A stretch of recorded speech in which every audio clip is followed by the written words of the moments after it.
Welcome back. Today we're going to be talking about Voltaire's Candide, chapters 1 through 6.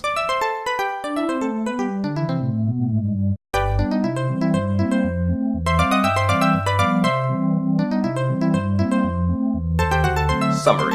Chapter 1 opens in the province of Westphalia, in the castle of the Baron of Tonder-ten-Tronckh, where lives a delightful young man whose name is Candide. Although his parentage is in question, he has grown up with the children of the Baron's son, and his lovely daughter Cunegonde. And the three of them are under the tutelage of Master Pangloss. Master Pangloss uses convoluted cause and effect chains to explain to them that everything works out for the best in this best of all possible worlds. However, after Cunegonde sees Pangloss giving the maid a lesson in experimental physics, she attempts something similar with Candide, and when they are caught kissing behind a screen, the Baron literally kicks Candide out of his castle.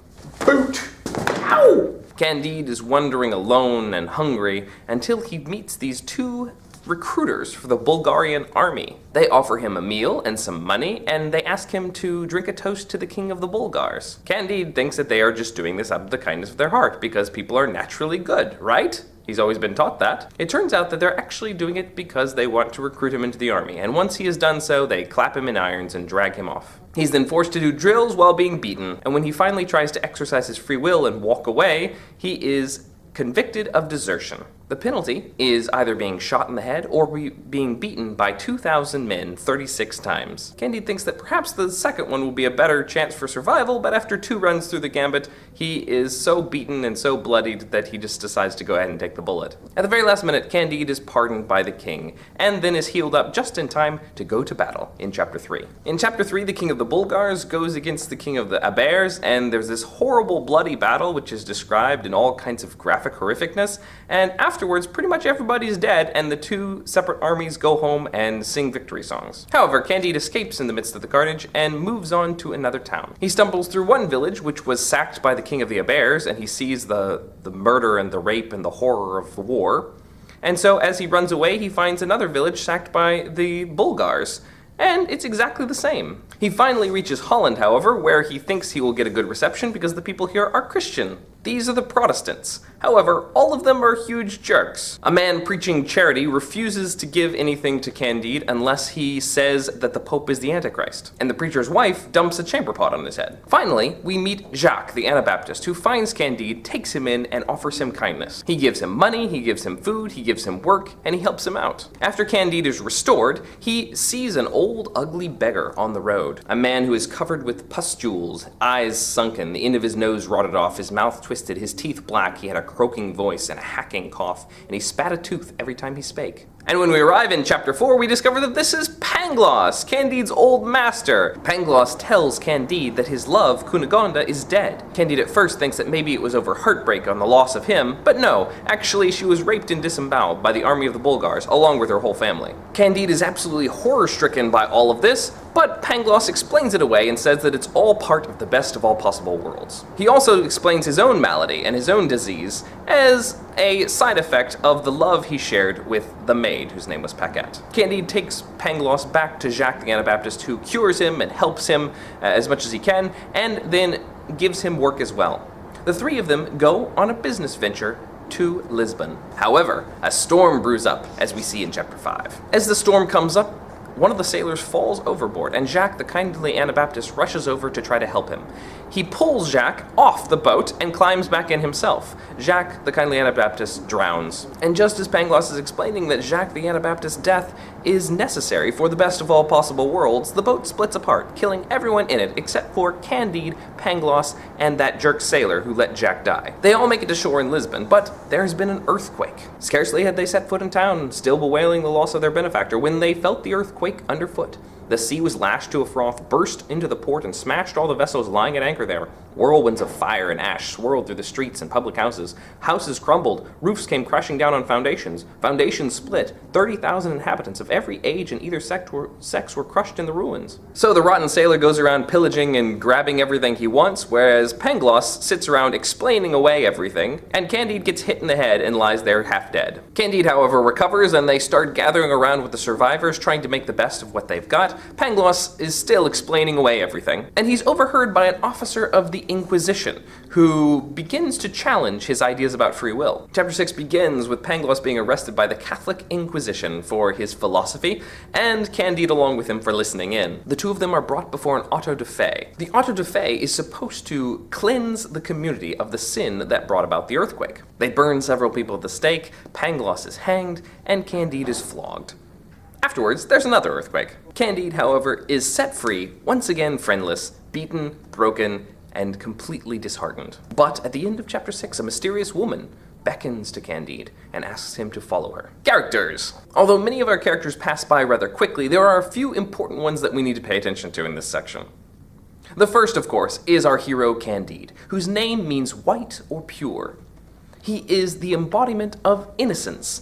He is a blank slate and ready to listen to anything that comes his way. And here he has been painted with all of these ideas that everything works out for the best, when pretty obviously already things are not working out for the best for him and his friends. But he keeps trying to see the best in things and keeps trying to go back and listen to Pangloss. It's just very hard. By the end of chapter 6, we get a particularly significant passage which shows his first real questioning of the idea of optimism. Candide, stunned, stupefied, despairing, bleeding, trembling, said to himself, "If this is the best of all possible worlds, what are the others like?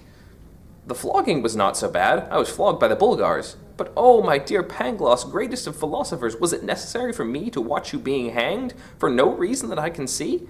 Oh, my dear Anabaptist, best of men, was it necessary that you should be drowned in a port? Oh, Miss Cunegonde, pearl of young ladies, was it necessary that you should have your belly split open?" All these people that he loved met horrible demises, and none of it seemed to serve any purpose. So how is that the best of all possible worlds? And that question, if this is the best, I'd hate to see the worst. Our second important character is Pangloss, the philosopher. His name means all tongue, maybe because he does a whole lot more talking than actually fixing anything. Pangloss is a caricature of the ideas of Leibniz, the optimist, who believed that everything did work out for the best, and he also said that everything had a cause and effect. If you follow the chain of cause and effect far enough, you will see a good end. A lot of his disciples took that to the extreme, as Pangloss here does. He proved admirably that there cannot possibly be an effect without a cause, and that in the best of all possible worlds, the Baron's castle was the most beautiful of all castles, and his wife was the best of all possible baronesses. "It is clear," said he, "that things cannot be otherwise than they are, for since everything is made to serve an end, everything necessarily serves the best end. Observe, noses were made to support spectacles, hence we have spectacles. Legs, as anyone can plainly see, were made to be breeched, and so we have breeches. Stones were made to be shaped and to build castles with, thus my lord has a fine castle, for the greatest baron in the province should have the finest house, and since pigs are made to be eaten, we eat pork all year round. Consequently, those who say that everything is well are muttering mere stupidities. They should say, everything is for the best." Notice how convoluted his logic is. It's all backwards. He says that noses were made to hold spectacles, when actually spectacles were shaped to fit on noses. Later on, he explains away his syphilis that he received from the maid by saying that it's a necessary side effect of the same journey that brought about chocolate, therefore it's all okay. The third character of importance is Jacques the Anabaptist, who in some translations is called James, because of a long story involving King James, who wanted his name to be more prominent in the Bible. Jacques is the embodiment of an actual good person. Really, he's pretty much the only nice guy in this whole book. He shows the kind of kindness that Candide at first expects in everyone, given Pangloss's ideas. He's generous, he's kind, he's helpful, he's everything a person should be, and he dies for it. By showing kindness to a drowning sailor, Jacques himself is killed. It's a pretty dark look at kindness. It's not an argument against kindness, but it is a look at the way the world doesn't appreciate or value it. Jacques, being kind, does make the world a better place for Candide and Pangloss. However, darkness still encroaches in. As we talked about in the introduction, this book is very heavily satirical. Voltaire makes fun of everything. sometimes in a kind of lighthearted Horatian way, and sometimes in that dark, bitter, Juvenalian way. He makes fun of all nationalities. He makes fun of different religions. The Protestants and the Catholics both get pretty harsh treatment here. Notice the very scathing Juvenalian discussion of war. The policies of the army itself are brutal and inhuman, and then the battles are devastating and horrifying. Not only that, but the massive war crimes committed by one army are excused by the fact that the other army did the same thing. When Pangloss is describing the horrible treatment of the Baron and his family, he says, "They smashed the Baron's head when he tried to defend her, cut the Baroness to bits, and treated my poor pupil exactly like his sister. As for the castle, not one stone was left on another, not a shed, not a sheep, not a duck, not a tree. But we had the satisfaction of revenge, for the Auberts did the exactly same thing to the nearby barony belonging to a Bulgar nobleman." So it's okay because it happened to them too. Also, the bitter irony of the fact that both sides seem to think they've won, even though their entire armies were devastated. And of course, we have a discussion of the earthquake in Lisbon, that terrible natural disaster which Voltaire had commented upon previously and written a poem about previously, as you can see in our introduction video. Right here. Here again, he explores the unfairness of the disaster and also the very unkind and cruel methods of responding to it. As seen in the Inquisitor, who kills a bunch of people to prevent another earthquake, which then another earthquake immediately follows, and in the brutal sailor who is pillaging and stealing and taking everything he wants. Throughout these first 6 chapters, it seems like everything in the world is proving the point that life is not fair. Things don't work out the way you want them to, or for the best for everyone. So how can you just happily pat people on the head and say, "It's all okay, it's all for the best"? And poor Cunegonde, Candide's one true love, has been horribly destroyed. Or has she? Find out next time when we talk about chapters 7 through 12. Thanks for watching. You can click up here to watch the previous video, which is an introduction to the book. It talks about elements of satire and important things like that. Or you can click down here to watch my discussion of chapters 7 through 12. Or click down here and you can subscribe. I'll see you next time.